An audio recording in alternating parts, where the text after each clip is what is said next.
Hello दोस्तों, मैं हूं मोहम्मद शाहनवाज और आप लोग देख रहे हैं हमारे चैनल ओरो स्टडी। दोस्तों, आज हम लोग बीएससी पार्ट 1 जो कि खास करके 21-24 में एग्ज़ाम देने वाले हैं 2021-24 में, उनके लिए मैं फिजिक्स सब्सिडरी का एक मोस्ट इंपॉर्टेंट क्वेश्चन लेकर आया हूं और वो ग्रुप सी के अंतर्गत आता है। वो जो क्वेश्चन उसका नाम है स्टेशनरी एंड प्रोग्रेसिव वेव। क्या नाम है? Stationary and progressive wave.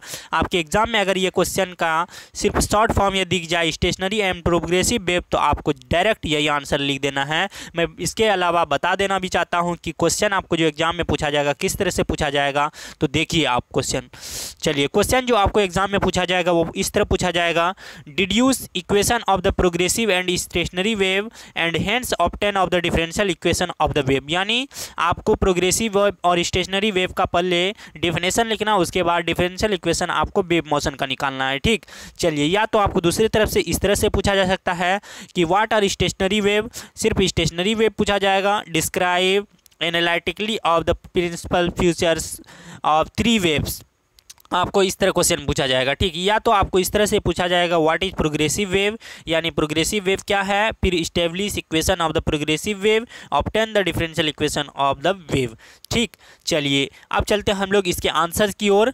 तो ध्यान से आप लोग इसको 2-3 बार अगर सुनिएगा तो एक चीज़ याद कर लीजिए कि बहुत दिक्कत आती है सब्सिडरी सब्जेक्ट में, खास करके तिलका मांझी के स्टूडेंट जो भी है उसको बहुत ज़्यादा दिक्कत आती है। लास्ट में वो तैयारी करते हैं, पहले ऑनर्स का कर लेते हैं, लास्ट में रात भर रटते हैं।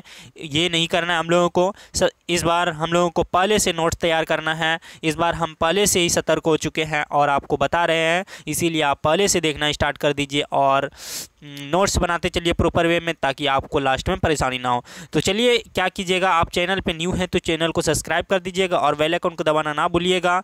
और आप व्हाट्सएप ग्रुप से या टेलीग्राम ग्रुप से ज्वाइन हो सकते हैं, सेम नाम से ओरो स्टडी, या तो आप डिस्क्रिप्शन के लिंक से ज्वाइन हो सकते हैं। चलिए स्टेशनरी वेव का सबसे पहले हम लोग डिफिनेशन जान लेते हैं कि स्टेशनरी वेव क्या होता है।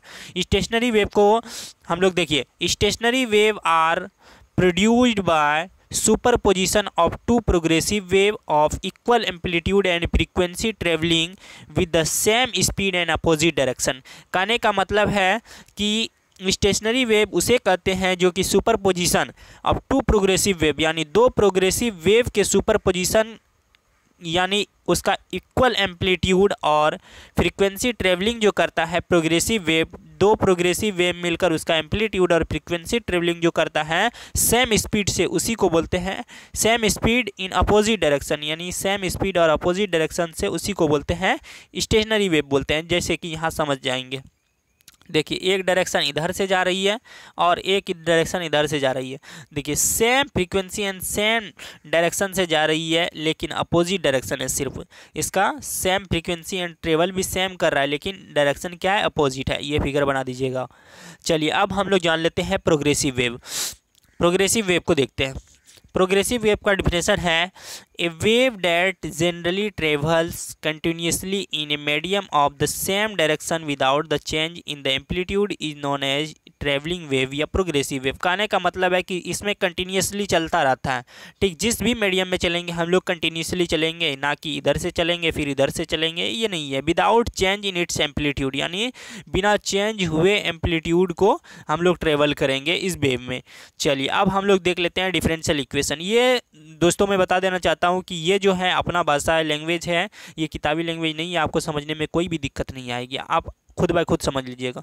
चलिए क्या है अब differential equation of the wave motion. ये इस क्वेश्चन में बहुत ज़्यादा रोल्स प्ले करता है, क्योंकि 16 नंबर का पूछा जाता है 15 नंबर का, तो इसमें लगभग 8 नंबर दिया जाता है आपको डिफरेंशियल इक्वेशन में। इसको ध्यान से कीजिएगा। ठीक, चलिए एक हम लोग इक्वेशन मान लेते हैं y equal to A sine omega T minus के एक्स मान लेते हैं फर्स्ट इक्वेशन, वेयर के जो है प्रोपगेशन ऑफ द कॉन्स्टेंट है जिसको 2π/λ बोला जाता है। ठीक है, प्रोपगेशन कॉन्स्टेंट।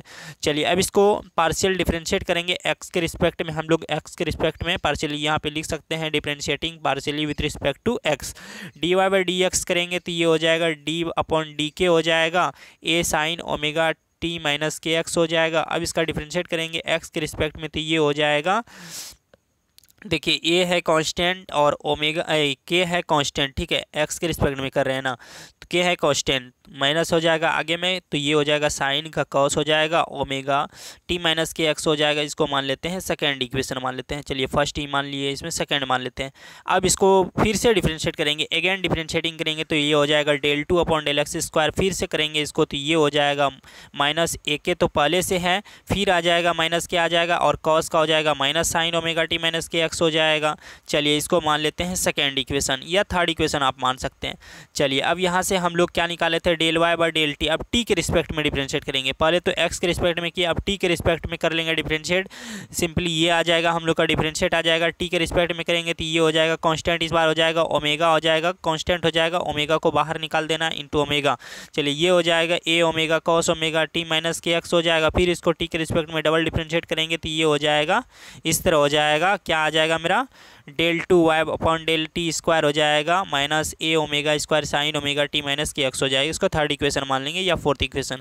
आप फोर्थ को सेकंड से या आप जो भी माने इक्वेशन, यानी लास्ट वाला इक्वेशन में, इस वाले इक्वेशन में आपको एक्स के रिस्पेक्ट वाला इक्वेशन से आपको डिवाइड कर देना है, ठीक। चलिए अब चलते हैं हम लोग आगे। जब डिवाइड करेंगे तो ये हो जाएगा del two Y upon del T square upon del two Y upon del X square हो जाएगा। ये इक्वेशन रख देना, यहाँ से आपका सिंपली आ जाएगा ओमेगा स्क्वायर अपॉन के स्क्वायर, इसको लिख देंगे ओमेगा अपॉन के का होल स्क्वायर हो जाएगा। अब चलिए यहाँ से देखिए, यहाँ से हो जाएगा del two Y upon del T square equal to del two Y upon del X square equal to omega upon K का होल स्क्वायर इक्वल टू इसको बोल सकते हैं भी का स्क्वायर, ठीक है। चलिए अब ये हो जाएगा भी का square omega del two Y upon del T square upon del two Y upon del X square equal to भी स्क्वायर, यहाँ से हो गया वेलोसिटी। चलिए अब ये जो रिलेशन यहाँ से आएगा, अब del two Y upon del T square को रखेंगे इस साइड, और ये नीचे वाला डिनोमीटर को आपको इस तरह भेज देना है, राइट साइड भेज देना है। तो फाइनली ये मेरा डिफरेंशियल इक्वेशन का आ गया। आपको इसको याद कर लेना है, बहुत ज़्यादा इंपॉर्टेंट है, वीबीआई इंपॉर्टेंट है, क्योंकि इसको ऑब्जेक्टिव में भी पूछ सकता है। तो आई होप आप लोगों को क्लियर हो गया होगा। बहुत मस्त क्वेश्चन है, हर साल इसका पूछा जाता है, या तो आपको स्टेशनरी वेव के साथ दिया रहेगा या तो आपको प्रोग्रेसिव वेव के साथ दिया रहेगा। तो आप ज़रूर इसको तैयार कर लीजिएगा, क्योंकि बहुत ज़्यादा फेमस क्वेश्चन है। 2023 में जैसे कि पूछा गया था, प्रोग्रेसिव वेव पूछा गया था, इस बार हो सकता है कि स्टेशनरी वेव पूछ दे, तो इसमें कोई दो राय वाली बात नहीं है। तो चलिए इसको पहले से तैयार करके रखिएगा, आसान भी क्वेश्चन है, आसान लैंग्वेज है, इसको याद करके रखिएगा। चलिए फिर मिलते हैं अगले क्वेश्चन के साथ।